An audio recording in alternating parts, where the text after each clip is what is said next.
Faites l'appel, s'il vous plaît, Madame le greffier. Monsieur le connétable de Saint-Hélier.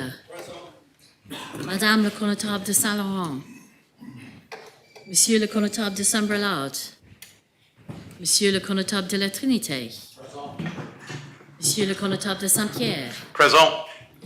Madame le connétable de Saint-Martin. Présente. Monsieur le connétable de Saint-Jean. Présent. Monsieur le connétable de Saint-Clément. Présent. Monsieur le connétable de Grouville. Présent.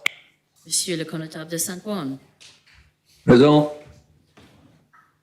Monsieur le connétable de Saint-Marie. Présent. Monsieur le connétable de Saint-Sauveur. Présent. Monsieur le député Southern.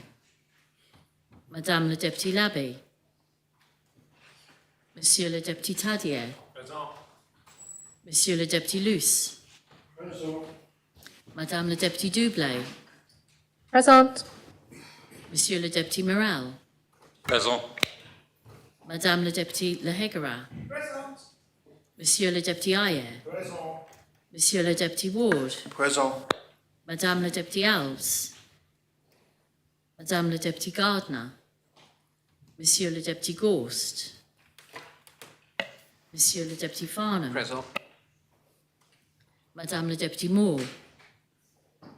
Monsieur le député Mezek. Monsieur le député Joseph. Monsieur le député Balash. Présent. Monsieur le député Coles. Présent. Madame le député Poré. Monsieur le député Ward. Présent. Madame le député Miles. Présente. Madame le député Scott. Présente. Monsieur le député Renouf. Madame le député Curtis. Madame le député Feltham. Présente. Madame le député Binet. Présente. Madame le député Jeune. Présente. Madame le député Miller. Présente. Madame le député Howell. Présente. Monsieur le député Binet. Monsieur le député Ferry. Présent. Madame le député Kovac. Monsieur le député Curtis. Madame le député Ward. Présente. Madame le député Wilson. Madame le député Stevenson. Présente. Monsieur le député Andrews. Monsieur le doyen.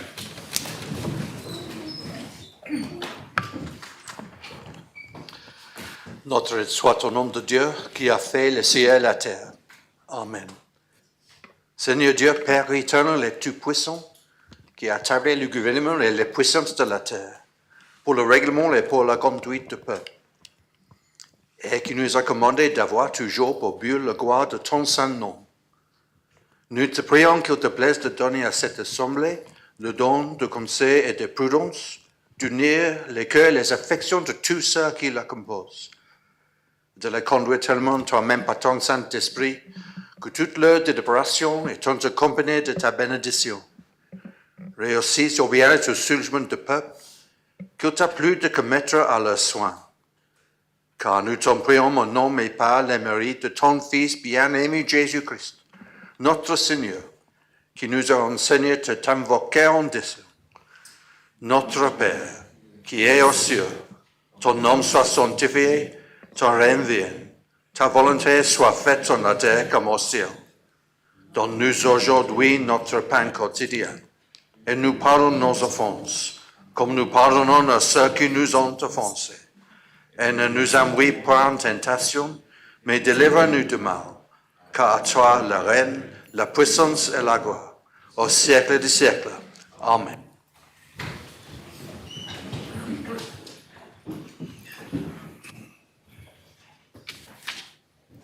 Madame le connétable de Saint-Laurent. Defo. Monsieur le connétable de Saint-Brelade. So the Connétable is away on the same APF conference. I ask that he be marked absent on state's business, please. Thank you. State's business. Monsieur le député Southern. Présent.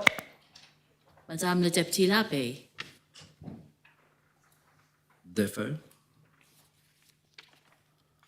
Madame le député Alves. Présent. Madame le député Gardner. Sir, Deputy Gardner is away for the same reason as yesterday on the... State's business. Monsieur le député Ghost. Defo. Madame le député Moore. Madame la Deputy Moore est malade. Je voudrais que Madame le député Moore est tellement indisposée qu'elle ne peut pas assister aux états sans exposer sa santé. Malade. Monsieur le député Mezek. Monsieur le député Joseph. Defo. Madame le député Poré. So also absent on States business. States business. Monsieur le député Binet. Malade. Je voudrais que Monsieur le député Binet est tellement indisposé qu'il ne peut pas assister aux états sans exposer sa santé. Malade. Madame le député Kovac. Deputy Kovac is the third member away on APF business. States business. Les états sont constitués. So returning to the order paper, the next item is supplementary planning guidance, parking, lodged by the Conotable of St Helier. The main respondent is the Minister for the Environment. I ask the greffier to read the proposition. The states are asked to decide whether they are of opinion to request the Minister for the Environment, A, to revise the relevant supplementary planning guidance to ensure that, where practicable, a minimum of 1 parking space is provided per unit of accommodation, and B, to allow, where feasible under the terms of the Bridging Island Plan, the creation of new off-street car parks that will be prioritised for the use of drivers with reduced mobility, shoppers and visitors. Conotable. Thank you, sir. I'm sure all members, at least all members who drive, remember their first car. They remember the test, the parking test, the one that they passed. They remember that feeling of surprise in my case, as well as hilarity and pure pleasure, driving away from the test centre back home without anybody else sitting beside one. Members will remember not only their first car, but their first trip. I still have vivid memories of the Dordogne, must be nearly 50 years ago, in a battered Mini Clubman. It was battered because I was not long behind the wheel. Of course, if we'd all kept our first cars and we'd kept them in the garage, we'd all be rich people by now, because they've gone up so much in value. Well, at least my Mini Clubman wouldn't have raised much, but some of the other old cars would have done. And of course, as we get older, cars are important for complex lives that we all lead these days. The difficulties involved in having small children, having to get them to different places, being the chauffeur for a growing family. And then, of course, at the other end of our lives, perhaps we've given up the car or we've been asked by our connétable to surrender our license. But we're living in accommodation with no parking on street, and we're unable to receive visitors who want to come and see us.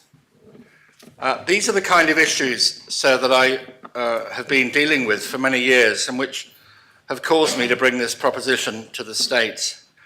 What I'm seeking really is a steer to the planners that we're practicable, and that is the get out clause really for the planners, because they can always fall back on that and they can say it's not practicable. But where practical, where possible, the planning officers dealing with applications for accommodation should see to how far they can provide a parking space for the people who are going to live in that home. Because a car is not an evil device. It is a source of tremendous independence, and utility and freedom. And it's interesting that some people have told me that the younger generation, I'm out of step with the younger generation, and they're all going to be walking and cycling. I was in a sixth form recently talking to them about, it was about something else, but we won't go back to that. I was talking to them about a political matter, and I asked them as a matter of interest, I said, how many of you are driving? And quite a lot of them were. I said, how many of you intend to have your own car? Every single hand in the room went up. There is no appetite, as far as I can see, amongst the younger generation to give up the independence that comes from owning a car. But the planners appear to think, and some environmentalists appear to think, that there is something innately evil about the motor car. And I mean, I made the mistake as a young deputy of being photographed by the JP on a bicycle. And ever since then, I've been caricatured as someone who hates cars. I warn my fellow members, don't be photographed on a bicycle because you will have the same reputation all your life. I don't hate cars, sir. I really appreciate their value. But as a town dweller who is lucky enough to have a parking space, I don't need to use my car very often, which is why I am often seen on a bicycle, and that reputation continues to build. There goes the car-hating constable on his bicycle. The constable's car is at home because I'm making a short journey. I don't need to use my car. In fact, I will get to my destination faster than those people who are looking at me in their wing mirrors because they're stuck in traffic and I'm not. But at weekends, if I want to go and see someone at the other side of the island, if I want to take grandchildren to the beach, if I want to go to France again, for old time's sake, down to the Dordogne, I need a car. And the problem is that current planning policy is making it harder and harder for people living in town in particular to enjoy their right of car ownership. As I explain in my report, it's flawed to assume that people who live in town don't need cars. And we even read in some comments from planners that town residents with cars contribute to traffic congestion. Well, they don't, because their cars are at home. They used to, before we introduced residence parking, and town dwellers used to have to get up early and move their cars to avoid a ticket, and then they had to move them 3 hours later, and 3 hours after that if they were law-abiding. That's all changed. We have a residence parking system. We've had it for more than 20 years. It works really well. Residents' cars stay on the street. Residents walk to work. They walk to school. But they would like to have a bit more space. So car ownership is not inherently evil. It's car use that creates traffic congestion. And it's only fair that St Helier residents have sufficient space. I've said at the end of my first paragraph in my report that if the States wants to reduce car ownership in the island, it should be a policy that applies across the island, not just to people who live in urban areas. And I believe that Bermuda may be a place that has done that. They've limited car ownership because they have a traffic problem and they want to make sure that no household has more than one car. I wouldn't have a problem with that, but it's got to apply to St Mary as well as to St Helier.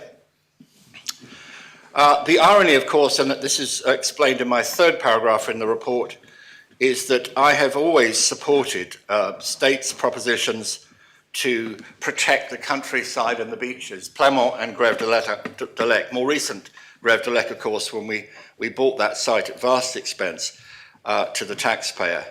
And it would be ironic indeed if I was seen to be defending these wonderful rural and coastal beauty spots of the island, which my constituents actually can't get to unless they're willing to go by bus. But everybody else in the island, because there's normally generous parking provision made in other planning applications around the island, they won't have any trouble in jumping into the car.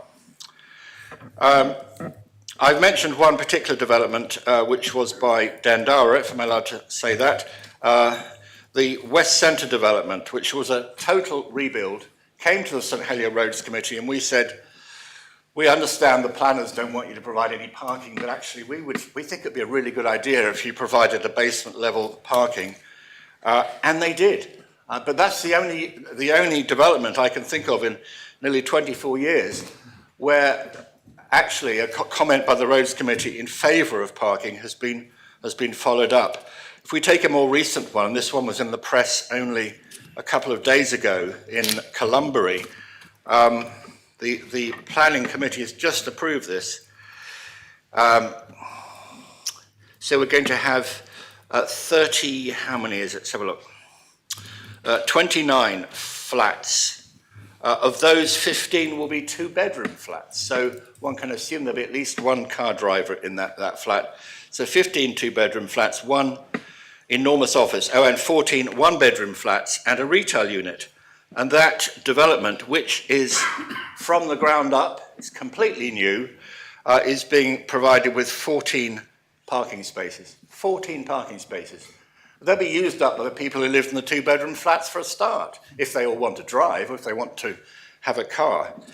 And that makes no allowance for people living in those flats who want to have a visitor, for example. I've also mentioned in the last section of my report, and this is something that's been drawn to my attention by the people giving care in St Helier, how difficult it is for the many people now who receive calls from carers, for the carers to actually get anywhere near the flats where they are delivering the care, because of this persistent failure to provide enough parking in town developments. And it's a cumulative problem, and we now have this situation where people tell me we can't get tradesmen to sort out our problems in our kitchen because they can't park anywhere near our property, because there simply isn't enough parking. I've suggested also in the proposition that we should allow off-street car parks, and I have to confess that the wording of Part B is not brilliant. What I meant to say was that we should allow developers to create private off-street car parks, the dreaded NCP. I don't know how many members have been in the UK and unable to park, and there, like a beacon at the end of the street, is an NCP sign, gleaming yellow, and in they go, and it relieves them of a lot of money. Yes. But at least they can go to dinner with their friend, they can go to a concert, and they haven't got a swingeing parking fine, they haven't been wheel clamped, and their car has been safely stored by the good people at NCP.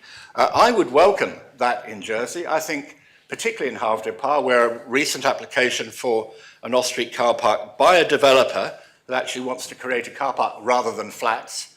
What an amazing idea. It's been turned down by planning because it's against policy. And what I was trying to achieve in Part B was to ask the Minister to agree that where a private developer feels that an off-street car park would be beneficial to the residents and retail and hospitality businesses, that will be made an exception to policy and will be encouraged. And actually, we are all talking at the moment about the states providing a new off-street car park. Has anyone thought about getting the private sector to provide it instead and saving us all that money, saving the parking trading fund from having to pay for a new car park? Let's get the private sector to do it. People will have to pay more to park in it, but I think most people accept that when they park in one of these places, that they will pay a little extra.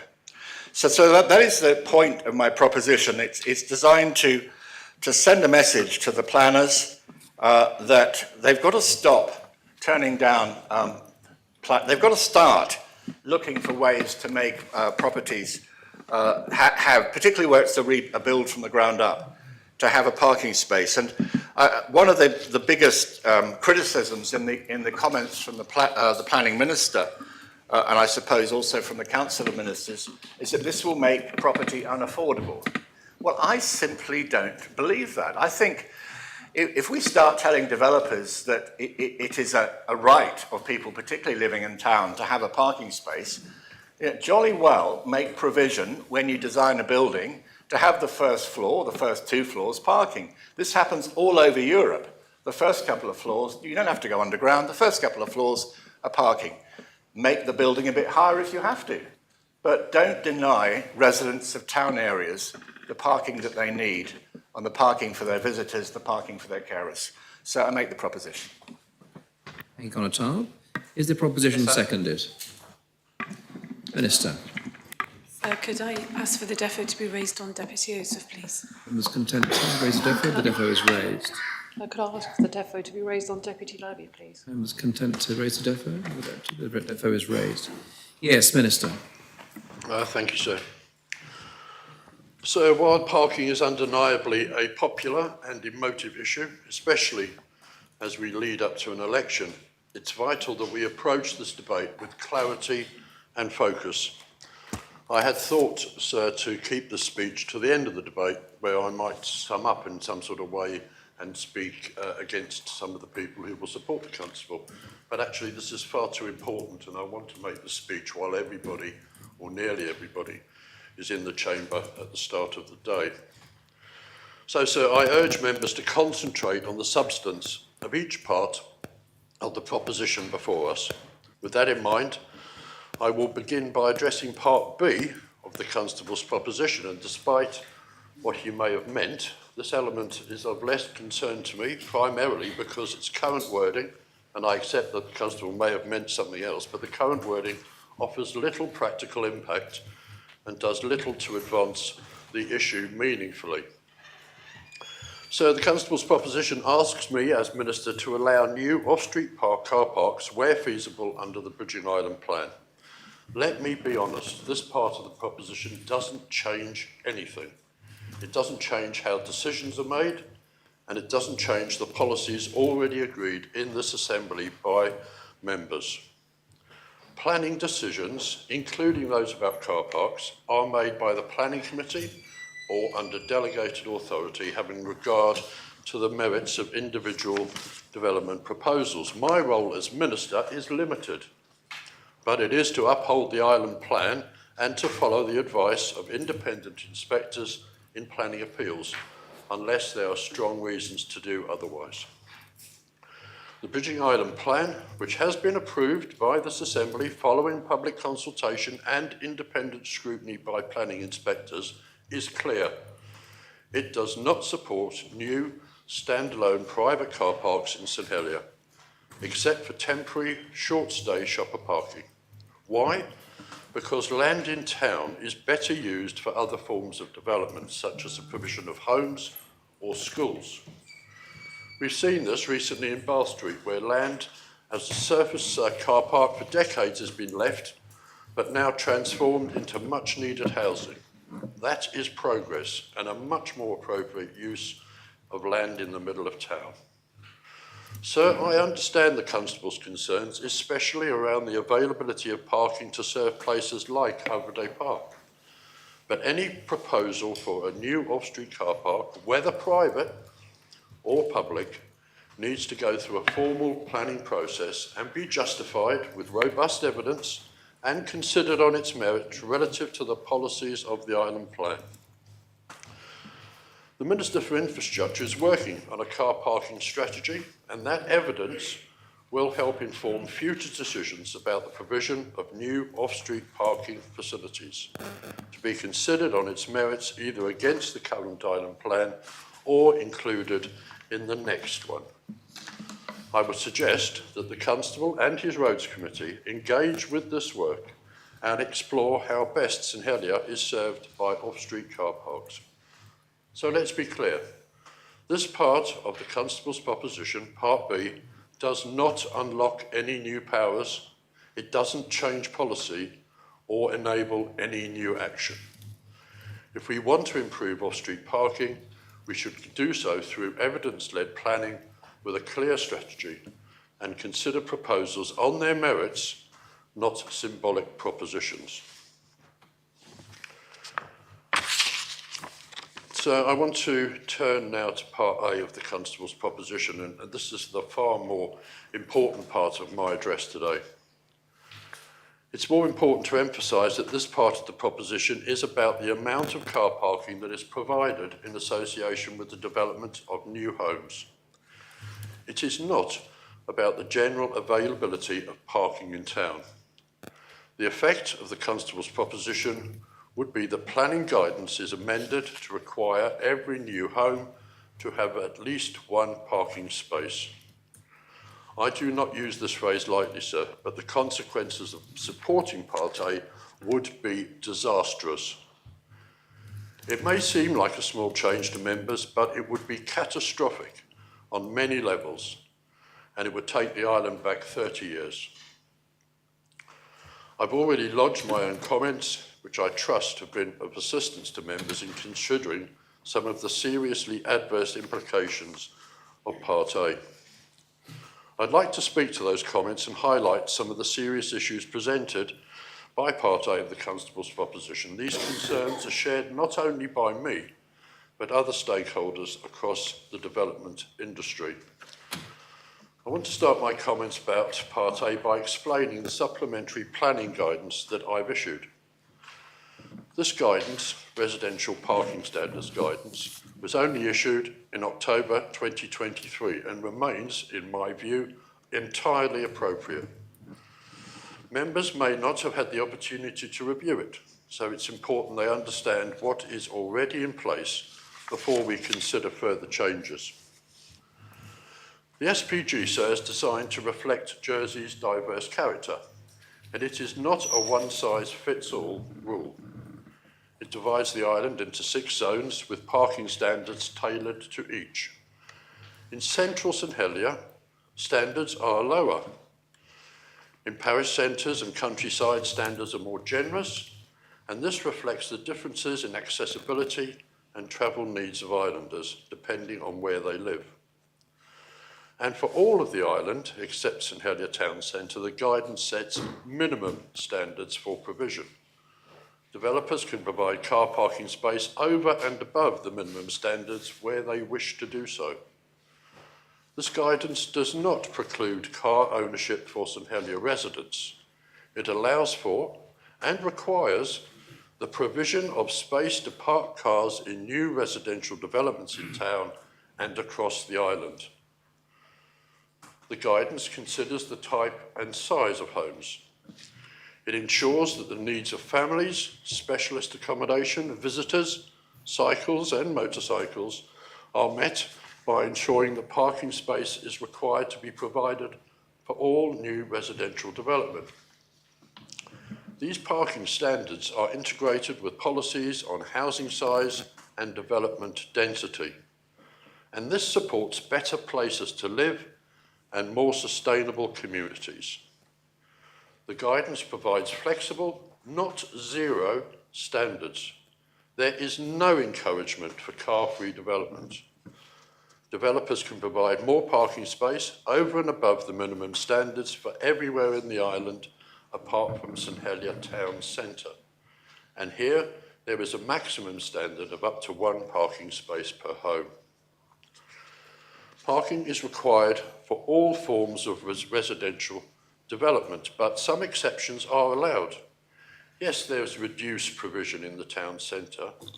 In exceptional circumstances, development with no parking is allowed on small sites with limited family accommodation and challenging site conditions. But this can usefully enable, for example, the conversion of secondary office accommodation in town to provide new homes.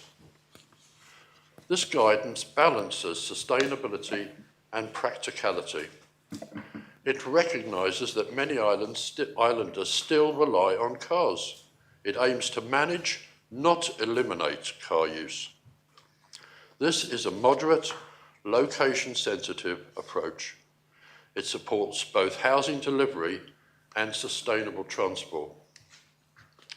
So this guidance is relatively new, only adopted in October 23, and it's unlikely that we have seen many larger development schemes that have been built out with parking provided in accordance with this latest guidance. Its preparation and adoption follows extensive consultation with industry and stakeholders. My view is that it should not be changed without clear evidence that development is not working.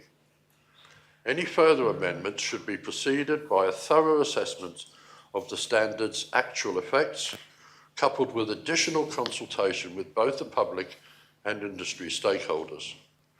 The Constable's proposition, sir, does not provide such evidence.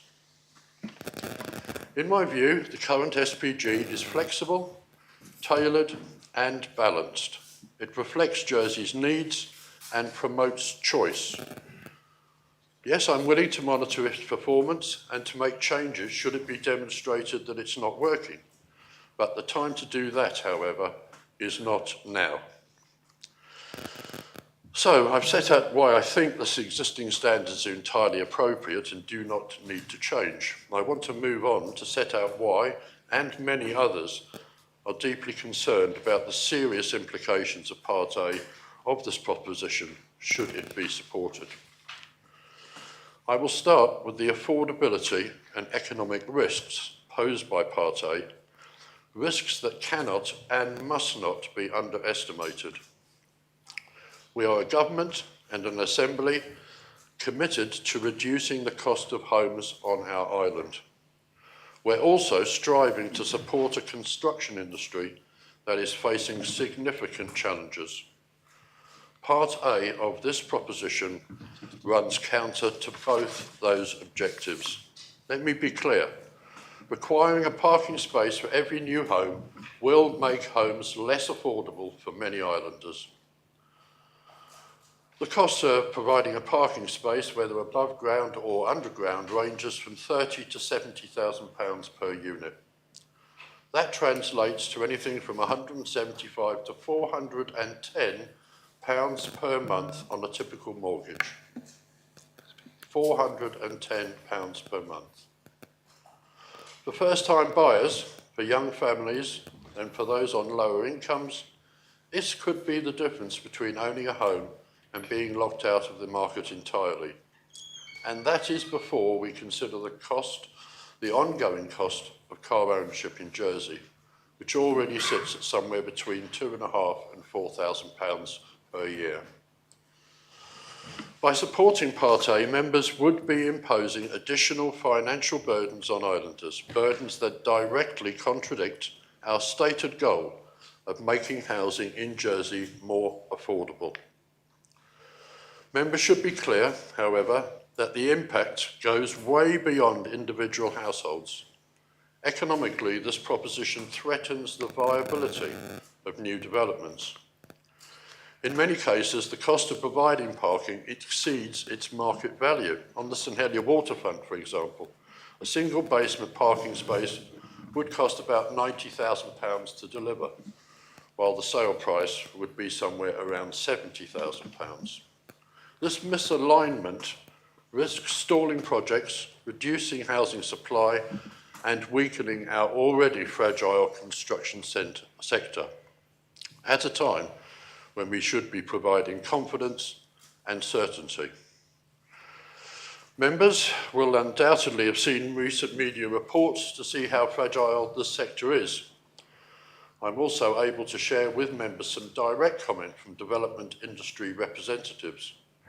I'd like to read out a direct quote from members of the Development Industry Partnership Board, which I have established as part of my planning service reform to provide a conduit between my department and a wide group of stakeholders in land and development sector, including affordable housing providers.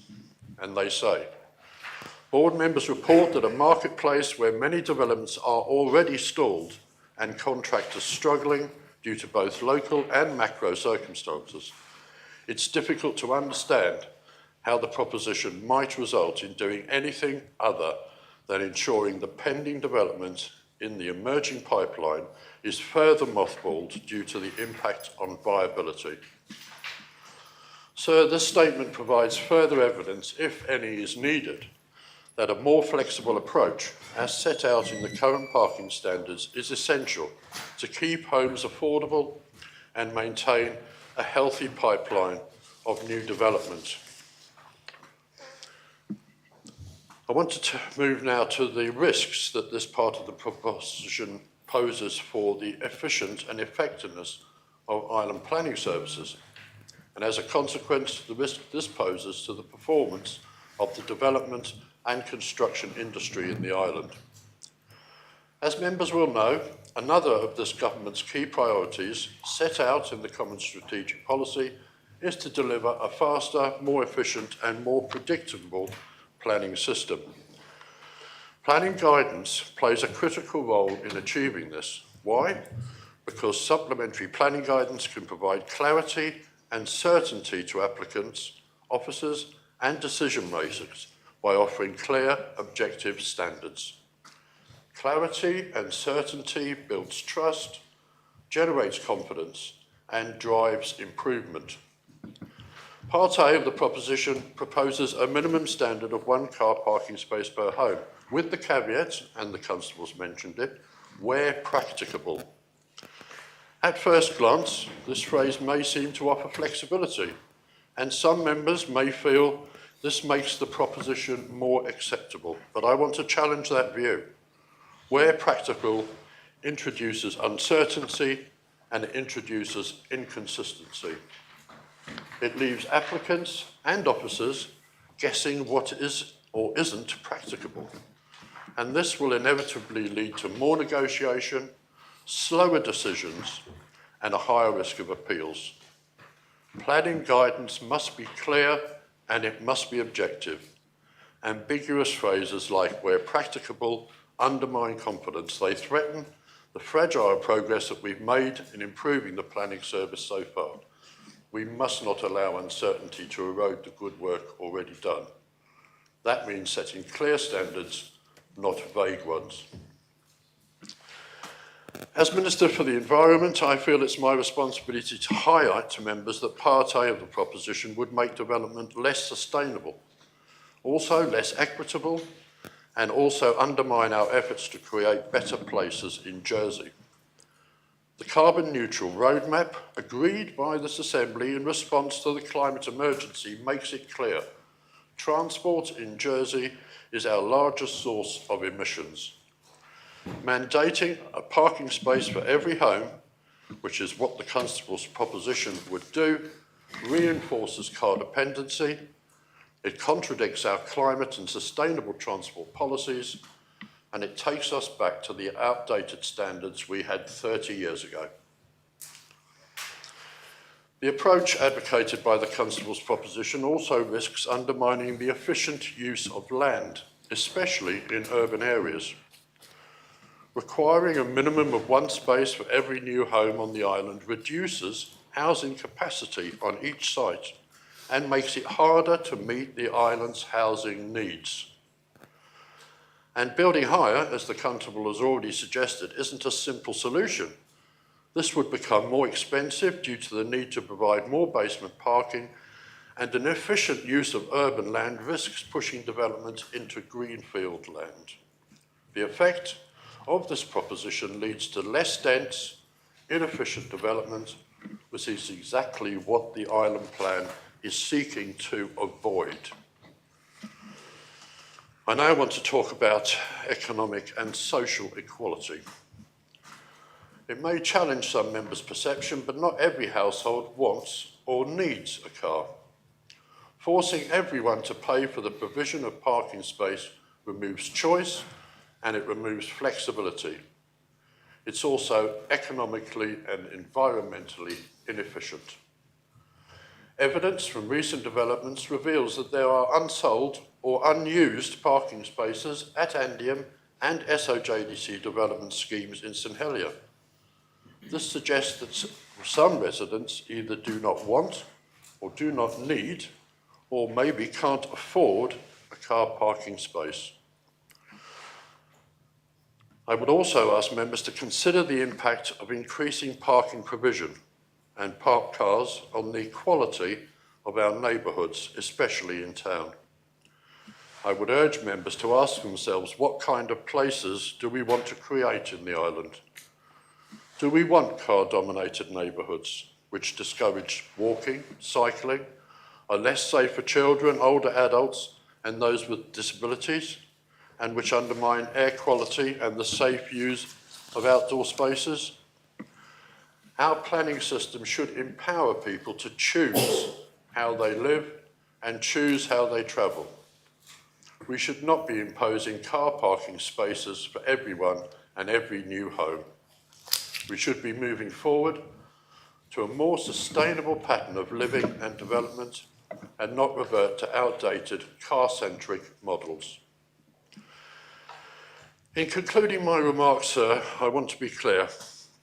If supported, this proposition will take us backwards to an outdated, one-size-fits-all model for car parking provision in new housing developments. Why would this matter? This approach ignores the progress that we've made in supporting sustainable travel, in using land more efficiently, in building better quality homes at higher densities, and making housing more affordable. And what are the risks? It risks locking us into car dependency, into higher housing costs, and it risks undermining the progress we've made in delivering a more efficient and effective planning system and placing further pressure on a fragile, very fragile development industry. This proposal, sir, is based on old assumptions about universal car ownership. It does not reflect the realities or aspirations of a modern, sustainable Jersey. The risks of reversing to this old model are significant. Increased costs for every home, reduced affordability for families and first-time buyers, fewer homes delivered on limited land, less efficient, more expensive and less sustainable development, an undermining of trust and confidence in the planning system, and finally, placing further strain on the development industry, which is in crisis at the moment. The potentially disastrous impact of this part of the Constable's proposition on the development industry is evidenced by reference to another quote from the Industry Partnership Board, and it's this. It is a feature of the development industry that makes long-term decisions and requires financial planning. Effective and efficient industry planning, which has implications for the entire island economy, relies on a stable policy context to enable properly informed resource allocation. The current residential parking standards were only issued in October 23 and replaced guidance which was unaltered for 35 years. Members of the board are very concerned that a further change in such a key policy so soon after it's brought in creates further uncertainty. It is reported by board members that this is likely to mean that many pending projects do not move forward from the drawing board. Sir, I urge members to reject this outdated approach outlined in Part A of the Constable's proposition to ensure that we steer clear of all those seriously adverse consequences. Instead, I would ask that members offer support for the balanced, location-sensitive guidance that already exists. Now is not the time to change direction. In conclusion, sir, I'd just like to say, as I put my papers down, things to three sections of the Assembly, and the first one is to my fellow ministers and assistant ministers. I'd just like to say the number one priority for this government that I sit in was to provide more affordable houses for young families in Jersey. This proposition makes houses less affordable. The second thing I'd like to say is to those town deputies, and it's that I understand the challenges they have. But do we want a society of housing and living accommodation in town dominated by cars? Do we want more green, open amenity spaces? And finally, I say this to those members who represent constituencies out of town. I know that there's challenges and people who are not happy with the SPG on parking, and I understand many of them. In St Martin Parish I represent, we have challenges coming down on a current planning application, and I know after discussions with the Constable of St John, the challenges at Zion, and if these policies need to be changed and the evidence comes forward, we will change them. But I say to those, this is not about changing the planning policy now for those developments out of town. This is very specific to a single addition of a single parking space for each unit. It's extremely dangerous, sir. I can only urge members as strongly as I possibly can to resist this proposition. Thank you. Thank you, Minister. Deputy Coles. Thank you, sir. And I rise in a bit of a dilemma, as I actually agree with both the proposer and the opponent of this proposition.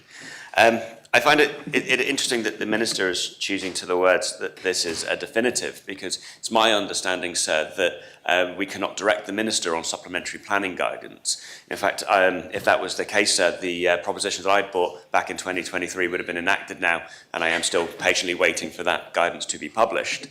But it does give me the point that the Constable is trying to make, that actually the current standards that are provided for St Helier are actually very, very small. It's 1 in 4 ratio, so that's 4 apartments for 1 parking space.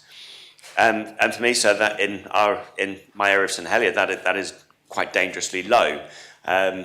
It makes it very, very difficult for people to either secure a parking space if they want one. In fact, we were talking about Half-Day Park. There is a current planning application in there, sir, where the provision to provide 13 parking spaces for nearly 40 flats isn't.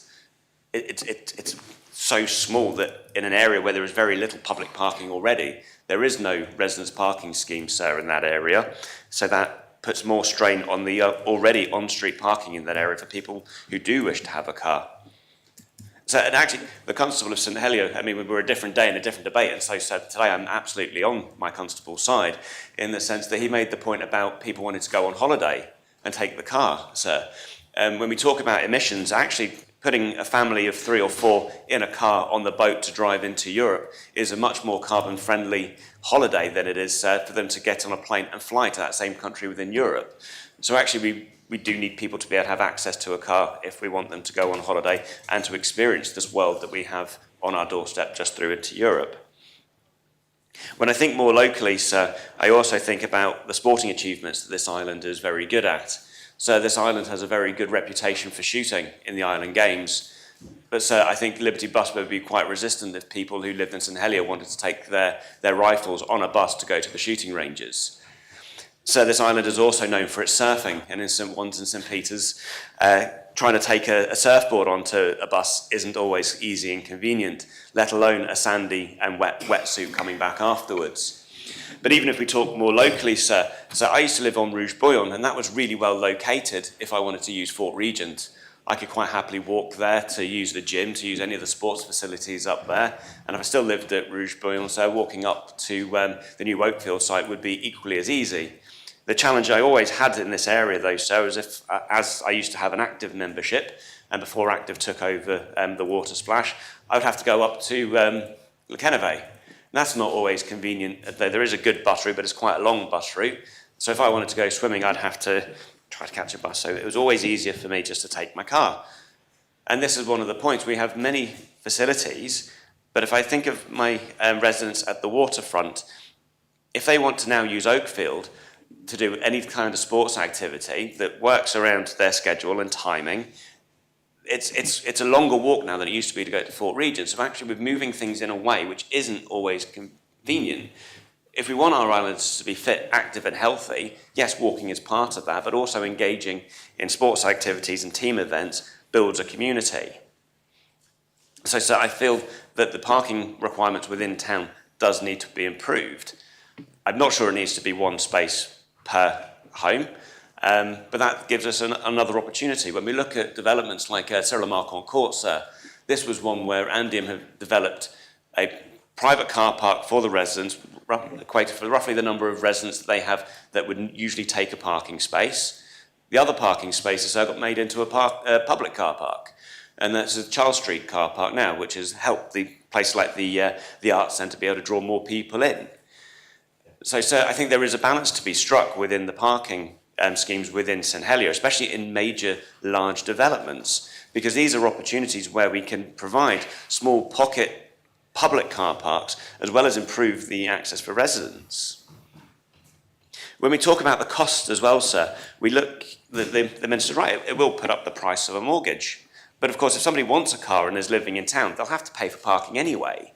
And that's getting close to £200 a month now to have to pay to park. To leave your car, if you work in town, you're parking it up, you're paying for your 8 hours a day during the week, and then you're also paying for the Saturday. this is also inhibiting people from out of town coming in to do shopping, to bring their family, to do other things within town, which is impacting our economy because they are using public parking spaces. Yes, so we also have tradesmen who live and work through and around town, so they have their white vans that they have to put their tools and equipment in to go and do jobs around the island to provide services for islanders around the island. So where are they to park their vehicles on the weekend? If these people are sole traders, they're allowed to have their vehicle, but they have to take up a public car park again. So I will support this simply for the fact that we can't direct the Minister to publish his supplementary planning guidance, but I will be using it as a voice for St Helier residents to say, actually, sir, that this planning guidance does need to be revised. I would argue that somewhere between either one in two, so one parking space per 2 apartments, or 1 in 3 was a much better ratio that would provide better access to parking for those that want it, but actually with a joined up and combined approach with the Minister for Infrastructure on the sites that would be good for a public car park. Because let's remember that the electric vehicles are getting heavier and we're not sure about our current parking infrastructure. If we had a full car park full of electric vehicles, whether that would be safe. There is work going on there because there is a strategy around it because the batteries are heavier than a full tank of diesel or petrol. So I think there is a strategy that needs to be involved here, and also I believe that my residents of St Helier deserve access to better parking if they need it. So I will be supporting this proposition. Thank you, Deputy. Deputy Ferry. Thank you, sir. And I rise in defence of the principles of sound urban planning. This proposition is framed as a corrective measure, changing outdated assumptions and focusing on vibrant communities and a future-orientated planning framework. But we must ask, however, at what cost? First, let us consider the urban context. St Helier is, of course, not merely a collection of buildings, it is a living, breathing community. And this proposition implies that their needs are best met by expanding car infrastructure rather than investing in public transport, active travel and shared transport solutions. The assumption that every unit of accommodation must be paired with a parking space is laudable, but it presumes that car ownership is a universal necessity rather than a choice shaped by lifestyle and environmental values.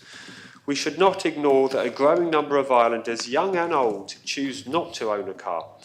By embedding parking minimums into planning guidance, we risk losing sight of the fact that shared EV vehicles and monthly subscriptions to car schemes will be the way forward for many people. This proposition has the potential to undermine the Bridging Island Plan's commitment to sustainable development. The plan rightly recognises that reduced parking dependency or car dependency is essential to meet our climate targets and improving air quality. It encourages compact, walkable neighbourhoods and prioritises developments which support that shift. Yet this proposition could skew that logic, reintroducing car-centric planning under the guise of fairness. Let us not forget that parking minimums inflate construction costs, reduce housing density and limit the viability of affordable housing schemes.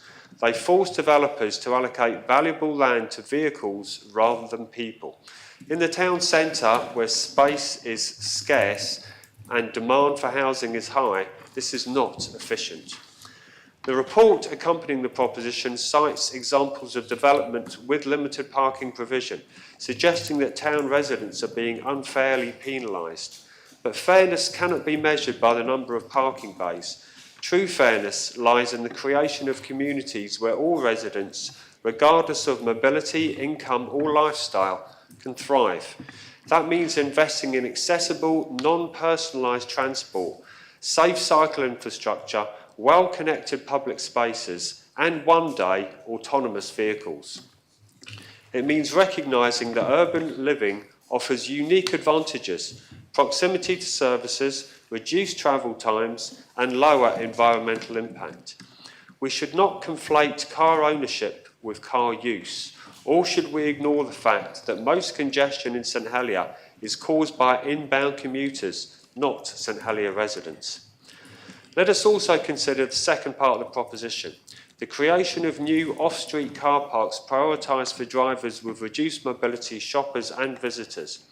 While accessibility is a legitimate concern, it must be supported through inclusive design. We must ensure that residents who have a disability and visitors can access services without relying solely on private vehicles. That means improving drop-off zones, enhanced pedestrian routes, and ensuring that public transport is accessible and frequent. As for shoppers and tourists, their needs are best served by a town that is welcoming, walkable and well connected.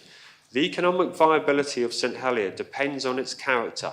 We must resist the temptation to equate parking provision with prosperity.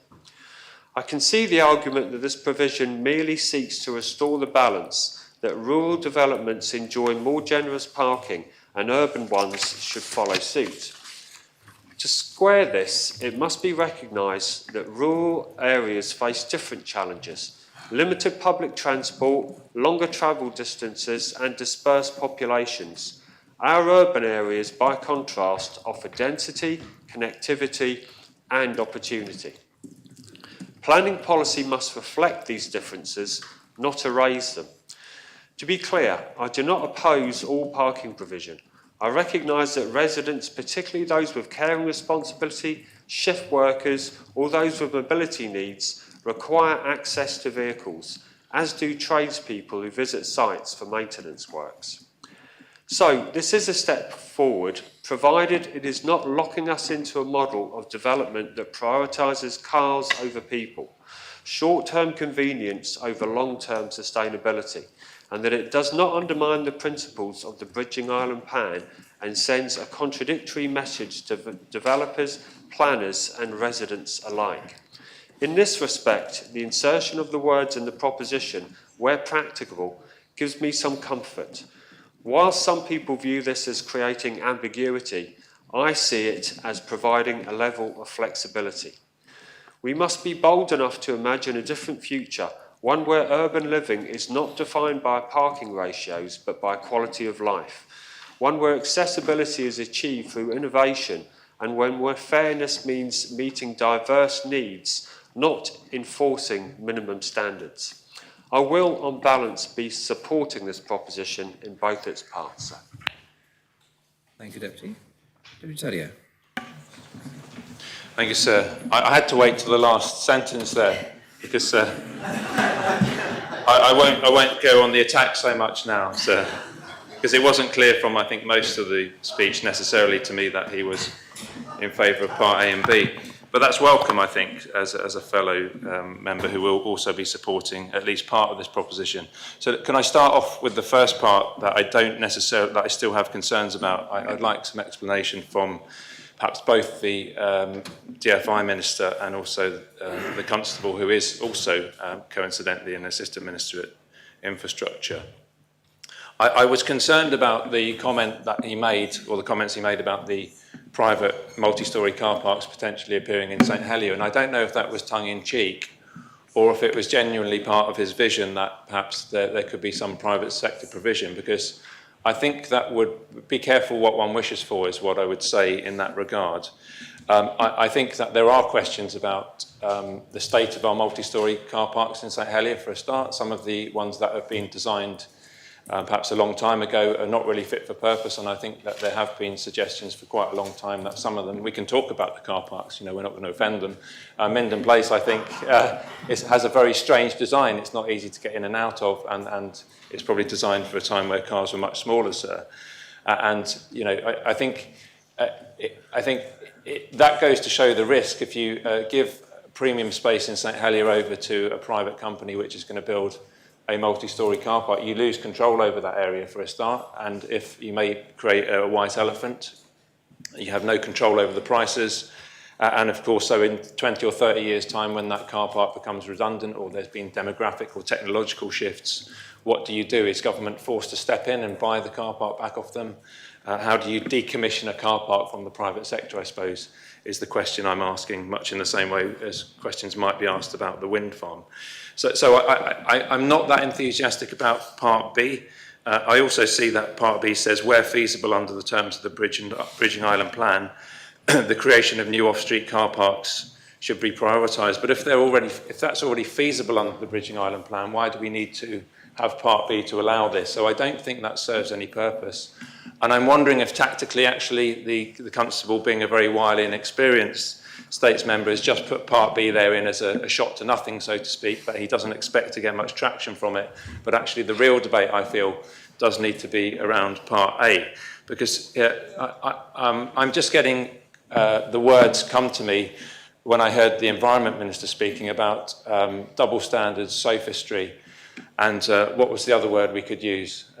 Let's just say double standards again, shall we, until another word comes into the head. It's this unnecessary town-country dichotomy that is coming out again, but also the dichotomy of saying that on the one hand we need to be reducing our carbon emissions, making Jersey greener, more environmentally friendly, reducing pollution, but actually doing nothing about cars outside of St Helier which come into town every day commuting. So I think it's right that I speak both as somebody who doesn't live in town and who doesn't represent the constituency in St Helier either, to say that actually we do need to think about the unintended consequences if we carry on in this policy of treating town residents completely differently under the Island Plan than we do to residents in other areas. Remember, it could be other areas which are suburban or really urban. We represent what's becoming and has now become the second urban centre, Jersey's second town. And we'll get into a debate shortly about whether we have the fringe benefits of being a town or just increasingly some of the disadvantages. And I think town needs to have both the advantages and disadvantages. If they're going to have the disadvantages that come with being an urban centre, then there also need to be some of the benefits with living in town. So when I hear the Minister for Planning and Environment speak, I don't hear so much somebody who's looking out for the residents of the island or the residents of St Helier. I see somebody who could easily be described as the developer's friend. Because I don't think he's talking about the quality of life for those who have to live in St Helier, but more about the profit margins that might be made by developments that are being put forward, or that may not be viable if they have too many parking spaces, or indeed any parking spaces at all. So there's always a flip side to the coin. So when the Minister talks about houses being less affordable, what he is also saying is that the houses will be less valuable. By not having a car parking space of your own in your own unit that you've bought, which you might be living in or renting out, it's also a less valuable property. It's also very likely to be a false economy in the medium and longer term, because not having a car parking space means that if you have a car, you have to rent a space somewhere else. You either rent a space or you rely on public parking, and you rely on running the risk of not getting a space when you want to, driving around St Helier in your petrol or diesel car, making emissions, and then trying to find a space. And if you can't get back to your car in time, you get parking fines. This kind of stuff doesn't happen in the country. In the country, I've said it before, you can park pretty much wherever you like, and no one will do anything about it. It's true. One doesn't need to shake their head. But you can park on main roads if there's no yellow line. I've seen it happen. And there are differences in consequences for people living in town, where there is, of course, some residence parking, but that's not always in front of where people live. So if we don't want people to use their car, we do need them to be able to park their cars somewhere when they're not using their cars. So guess what? If you have a car space, you don't automatically always need to park your car in them. You could park a moped, you could park an e-motorbike, you could park push bikes, electric bikes, and depending on the setup of your space, if it's self-contained, you might be able to even put a kayak there that you might want to use during the summer or during summer sunny and flat days during the winter. The Minister of Environment said, do we want car-dominated neighbourhoods? Well, looking at this government and this Minister, the answer seems to be yes. They do seem to want car-dominated neighbourhoods because they want people to have cars to commute into St Helier. And he then had, I think, what I would call the cheek to talk about air quality and the effect on air quality in St Helier by residents having a parking space who might keep a car parked there 5 or 6 days a week, use it once a week to visit Plymouth. We'll come back to this idea of Plymouth, or use it twice a year to go to one of the bounciest regions in France, which is, of course, the Dordogne. Not my joke, sir. Which, of course, I know the Constable of St Helier visited in his clapped-out old motor car back then, and I hope he does visit again. Sir, these are double standards, because if you live in the countryside, you can do all of those things, but you can also commute to St Helier every day. You can drive around St Helier. You might have to drive to the top floor of Pier Road when the roadworks are going on to add a few more emissions to your output. And if the government was really serious about doing something about emissions, they would be having a massive push now on decarbonisation and switching people to electric vehicles. Where is the initiative there? There have been some very good steps, I think, when it comes to decommissioning fossil fuels in terms of the house and in terms of our home usage. I had the lucky opportunity to sit next to someone at a dinner the other night who worked as a consultant in the decarbonisation area. So he advises people on how to do that. And he said to me, in Jersey, because you get all of your electricity from France, you're already green. So your electric's green. You know, we can debate whether nuclear is fully green. It's not renewable, but it certainly is green to an extent. So Jersey really needs to concentrate on two areas. It's the areas of reduction of fossil fuels in the home and in your cars. That's the two areas that we can work on. And I think, as I said, good steps are being taken, both partly by government, but mostly led by the industry, and with grants being available, etc., to change your boilers over, but very little is being done in the area of pollution. And as somebody who has increasingly started running, I think I mentioned that before, I might mention it one or two times, as I hopefully prepare for a half marathon in March, you really get to taste and smell the air pollution, even in the countryside. So when you're on a main road and you're out walking or running, you can taste the air pollution. And yesterday, when the constable who's moving this proposition talked about Central Park, and he mentioned Frederick Law Olmsted, I'm wondering if he's been reading the same book that I'm just reading at the moment called Home by Bill Bryson, because there's a chapter in there where he does dedicate it to this remarkable engineer who didn't just work on Central Park, but on other campuses, as the constable said. Because Bill Bryson obviously goes on later in the book to talk about the terrible conditions of the not just working classes, but primarily the working classes in big cities like London and other cities throughout the world, who died of many avoidable illnesses that were largely caused either by water pollution or by air pollution. So they were, drinking contaminated water that gave them cholera, or they were breathing in heavy fumes that were polluted through coal burning, or indeed earlier on, breathing in fumes from factories, or even their own middle-class homes where the wallpaper was giving them poisoning through arsenic. And I do wonder sometimes how history will judge us in the 21st century when they look back at us even maybe 50 years ahead and say, look, they knew all of these things. They knew not only that carbon emissions were destroying the planet and causing forest fires, but they were actually polluting their own communities. They still had tunnels that you could walk through where cars were going through at peak times and passengers were foot passengers, I'm getting back to my pedestrians, as we say in English, would walk through the tunnels, and they were breathing in those fumes twice a day with their children. And planners and government thought that was perfectly all right. Why didn't they just switch to electric cars? Why didn't they have initiatives? How many lives, how many asthmatic cases could have been resolved from that? And I think we will be judged in similar ways by not having taken the action. But these are false dichotomies. That's why I raise this, is that the idea that somehow residents in town shouldn't have cars, even if they end up using their cars less, is, I think, not helpful to this debate. The last thing I would also say about why it's beneficial to have a car space is that if you don't need to use your car space, so it actually gives you value and it gives you potentially another rental source of income. So about 15 years ago, I was a tenant in St Helier. I had a new build flat which I rented out.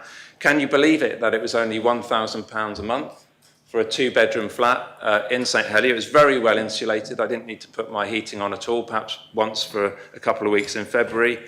And I had my own car parking space. I didn't need the space for a lot of that time, and I was allowed to be able to rent it out, to sublet it. So I managed to get £120 a month for a car parking space. So that's already 15 years ago. I don't know what currently an undercover parking space in St Helier would go for. But it means that somebody in that situation, whether if I were paying a mortgage back then, I'd be able to use that £120 to help pay off my mortgage. And nowadays it might be £150, £200 a month. So this idea about, I come back to it, properties are becoming more expensive if we include parking. No, properties become more valuable, they become more sought after, they become future-proofed, because if you are somebody who is a white van man or woman, or that you are disabled in later life, or you're disabled when you take over a tenancy, or when you decide to buy a flat, the things that many of us take for granted, that you can go to the shop in a different parish, in a different part of the island, do a big shop once a week. What's the advantage of doing a big shop? Is that there are economies of scale, of course. So rather than going to your corner shop every time you run out of milk or cornflakes, you can do your big shop, but you need somewhere to transport that back. And when you get back to your house, do you want to be parking right across town and then walking perhaps with your children, with your partner who may be in a wheelchair or have difficulty walking, or do you want to be able to park up where you live, which most of us take for granted, unload your car into your home? I think that's what most of us would expect, and these are the counterfactuals we're talking about when we listen to what the Minister is proposing versus, I think, the much more utopian, not perfect vision that the Constable of St Helier is selling to us today. So certainly for my part, I think A is vital if we're to have parity, but some increasing parity between town and country. I do have concerns about Part B. I will be listening intently to the comments made to see if I can support that, but I would say on that part again, let's be careful what we wish for when it comes to urban planning. Thank you, Deputy. Constable St Martin. Thank you, sir. I'm supportive of the Connotab's proposition. How can we, who live out of the town, believe that we should own cars, but make it more difficult for anyone in town to own one? This really is double standards. Today, as other states' days, I car shared with my husband. Tomorrow I will drive in for a scrutiny hearing.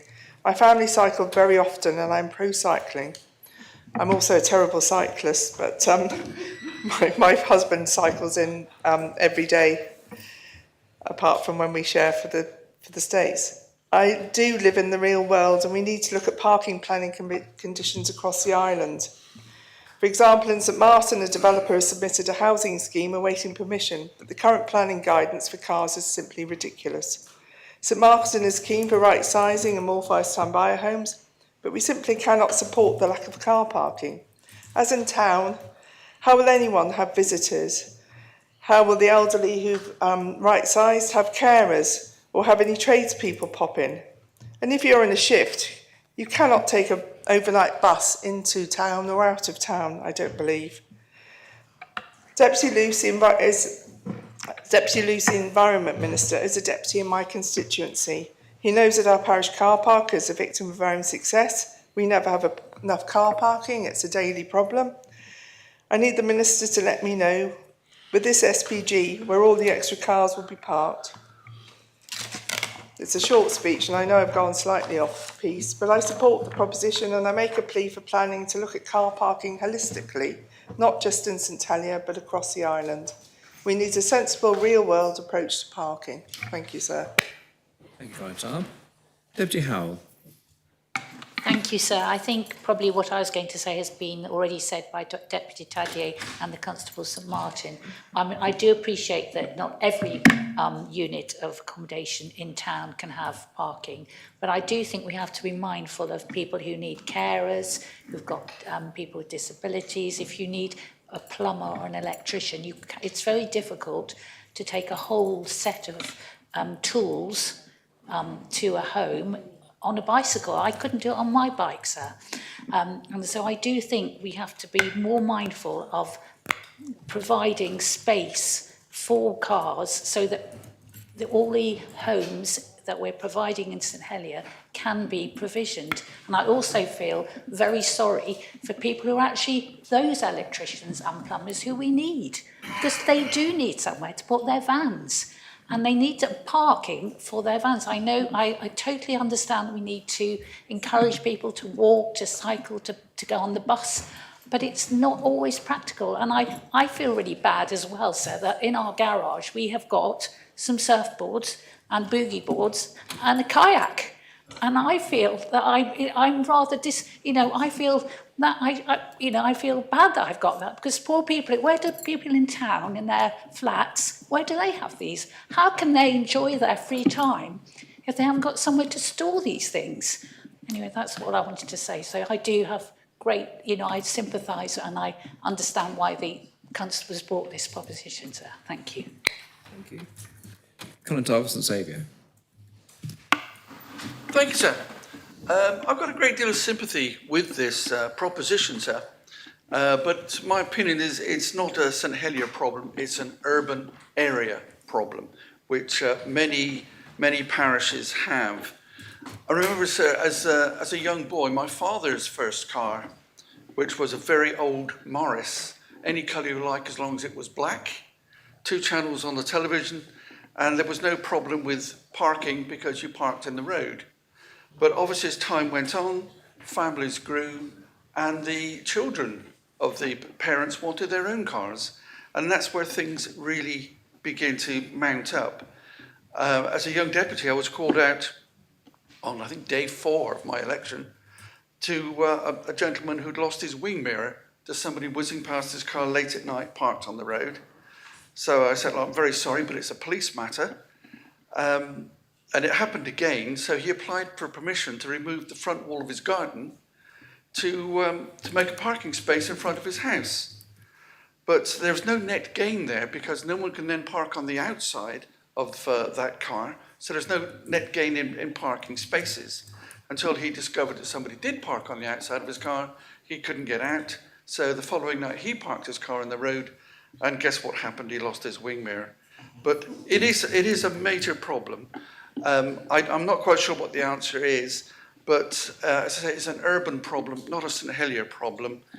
I do remember many years ago when I was first Minister for Infrastructure, I did make an inquiry to officers regarding NCP car park, and I was informed that NCP were not interested, and if they were, it would be horrendously expensive. So there would be a premium if any of the private, shall we say, companies came to Jersey. So as they say, be careful what you wish for. Our multi-storey car parks are well served and well run. And there's plenty of spaces, but not necessarily where people want it. I mean, Pier Road is often quite empty, so there's plenty of parking spaces up there. But it is a bit of a trek to get up there, especially during inclement weather. I will park it there, sir. I'm not sure how I will vote on this. I will wait to hear from members. Thank you, sir. Thank you, Constable. Deputy Scott. Thank you, sir. I hope the Constable will, that's the bringer of the proposition, will be bringing this in parts, because I am supportive of Part A, particularly because it does refer to where practicable. B, I'm not supportive because basically that's there is a process for amending the Bridging Island Plan, and this isn't it. The Minister for the Environment referred to meeting housing needs, and I say, what about meeting people's needs? People with professions that need to drive, and we've heard mention of carers, plumbers, that we cannot predict in advance how many of those will be in a particular apartment building, but we can anticipate that they have their needs too. People with surfboards, pushchairs, prams, beach paraphernalia, heavy shopping, an ageing population with a greater need for mobility scooters, and maybe the needs of people who live in shared accommodation, who perhaps don't want to fight over just communal parking places, but to have their own so that it's clear. I would say that those are needs too. When it comes to this concern about affordable housing, I would point out that property ownership is a privilege, But properties require maintenance and servicing, and I think that's something that people forget. And we also want productivity in the island, and this isn't going to be served by plumbers having to travel by bus to rural places where bus stops are a fair walk away from premises. I'm going to come back to this whole business of how planning policy is done in this island, because it just seems to me that perhaps the needs analysis that goes on behind the scenes doesn't quite fit with what the community needs really are. The Constable St Saviour described this as an urban problem. Well, I can point to, not that I regard St Auburn as an urban area necessarily, but we really do have this problem. We have tradesmen who can't park their vans because there's so limited room to park anywhere. And and this hasn't really been thought out well when it comes to island planning again. And indeed, just not so long ago, I said, why can't we have an actual visual aid to show where we're planning our parks and our car parks? And what are we doing actually saying we shouldn't have car parking places for people in town, when in fact that means that government itself is more likely to have to find more room to park cars? Why is this not being done more on private premises? In terms of, I do have friends who live in London and who haven't got cars or even room for cars in London, but it's, as Deputy Tadjia says, they may well use public transport more, but they have a garage somewhere further out of town that they use, so the problem just gets pushed elsewhere. The thing that struck me about the supplemental planning guidance is that really horrible line in paragraph 551, no minimum standard. And that is what you have for St Helier. And yet, in the same guidance, this is paragraph 3.35, 3.3.5, it says all forms of residential development should give consideration to the provision of space for servicing. So again, by actually having a minimum standard for parking in urban spaces, you're doing two jobs. You are creating that space for servicing. It actually says visitor parking is generally best served by unallocated parking, which allows the changes in car ownership between individual dwellings over time and provides for both residents and visitors' needs. I actually think that needs to be looked at too, because it's almost like you've got a free-for-all and you can have a massive argument if all of you have to get people to service properties on the same day or have, that number of visitors. I just don't see why you shouldn't have this minimum standard, because you are already expecting developers to somehow work it out. And then I want to come back to the developers' needs, because I think the need is actually consistency and clarity in planning decisions. And I think that the way that the planning policy is actually constructed doesn't help. It's not particularly clear. We do have conflicting policies. I do understand it's supposedly in the interests of flexibility, but the fact is that even the methodology for creating it is crazy. In the last kind of process whereby the Bridging Island Plan was created, we had a St Brelard character appraisal, wasn't even used anywhere, wasn't even turned into supplementary planning guidance. So I would actually suggest there needs to be a much more fundamental look at how we do planning in the island, think more about neighbourhood plans in which communities can be involved, think more about residential design codes where you can create envelopes, where you can more or less come up with the shape of how things are and allow people to fill in the detail. And that would really assist developers, not to know that they're just going to come and it's all a kind of like bit of a lottery about whether you're going to have something approved or not, because more thought goes into the whole process beforehand. So the long and short of it is that I don't actually see this as unreasonable. I do feel that there has been needs considered for servicing in any way, and that this does mean that there's less demand for off-street parking on government. Thanks. Thank you, Deputy. Deputy Wall. Thank you, sir. I have a huge amount of empathy, sir, with the Constable's proposition, particularly when there are so many spaces in town owned by the states of Jersey and or their arm's length bodies completely abandoned. I turn to my favourite topic, meanwhile use. The reason the Constable wants further parking capacity is because we don't make appropriate use of large spaces that already exist in town. The Esplanade site, owned by the Jersey Development Company, has lain empty for years. That's to the detriment of the town's economy and potentially for residents who don't have their own private parking space but own a car. Why can't we force a meanwhile use that meets the needs the Constable describes? Why is it possible for a privately owned site such as Les Sablons to deliver a parking provision, yet our own ALO doesn't see the need? Then we have Kensington Place. Once again, easier to leave empty rather than going to the effort of providing public parking for both private individuals and for the customers of the businesses in the area. Is it right that we leave places like this empty for years because one day we want to use it for something else? There has to be a change of culture.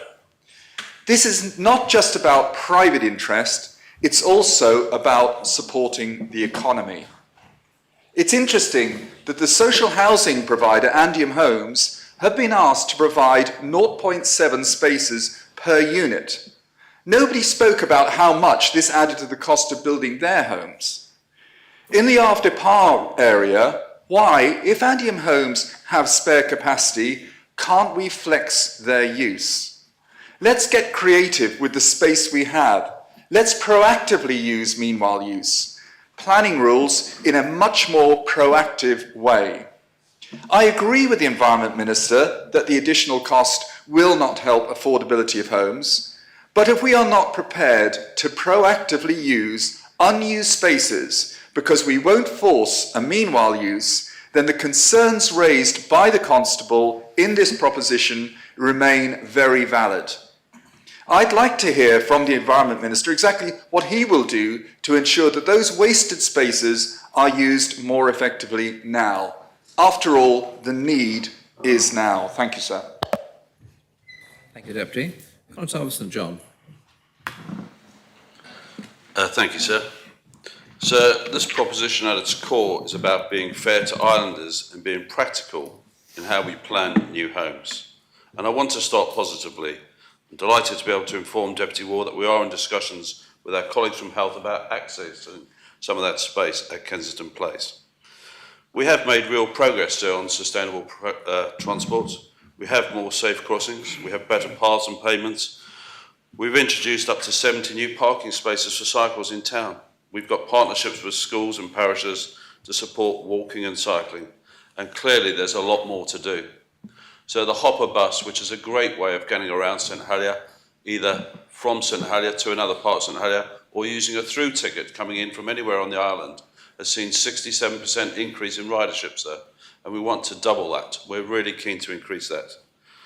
Sir, these investments matters. They're making daily journeys safer and easier for many people, and we will continue to support that direction of travel. But progress on sustainable transport does not remove a simple truth. Many households still need a car, some of the time. So earlier this week, I and a number of ministers attended a question and answer event at the bridge. And it was clear, listening to those in attendance, that some families need a car, and it's certainly not seen as a luxury. Our job is to strike the right balance, supporting active travel and buses, whilst recognising the day-to-day realities of family life, shift work, caring responsibilities, and trips that are hard to do without a vehicle. So our sustainable transport policy states that more than 2/3, 68% of people who lived and worked in St Helier walked to work. However, just under a quarter, 24%, used a car. Why do they use a car, sir? Ensuring it is safe and pleasant to walk around our urban centres and enabling more people to buy good quality housing within them will support an increase in the proportion of people working to work or school. How many of those who drive to work do so as they can't leave their car in the same place as they do overnight? Interestingly, people who live in St Helier are also twice as likely to not own a car compared to those living elsewhere in the island. That is why I support the Conataba St Helier's proposition. So yesterday morning on the way to the States Chamber, I was sat next to a young father on the bus, and he asked me what was on the agenda this week. I told him about this proposal. His view was that we need more family-friendly parking in town, especially on Saturdays, so creating additional spaces, in his view, was a positive. The discussion on the way back, sir, with the lady was about liberation in St John. There we are. Sir, Deputy Coles spoke about access to Oakfield. Well, I'm delighted to tell Deputy Coles that if you get the number 3, the 23 or the 33, they offer regular services either to Oakfield or nearby Oakfield. Part A asks that where practicable, at least one space is provided per dwelling. This is not about rolling back our sustainable transport ambitions. It is about restoring basic fairness and averting avoidable problems. This is about choice for households, sir. Islanders should not be forced into a no parking outcome at the planning stage. Some will choose to live car free, and good on them. But many will still need a car for work patterns, family logistics or off-island travel. This proposition respects that choice. The proposition puts less pressure on public car parks and streets.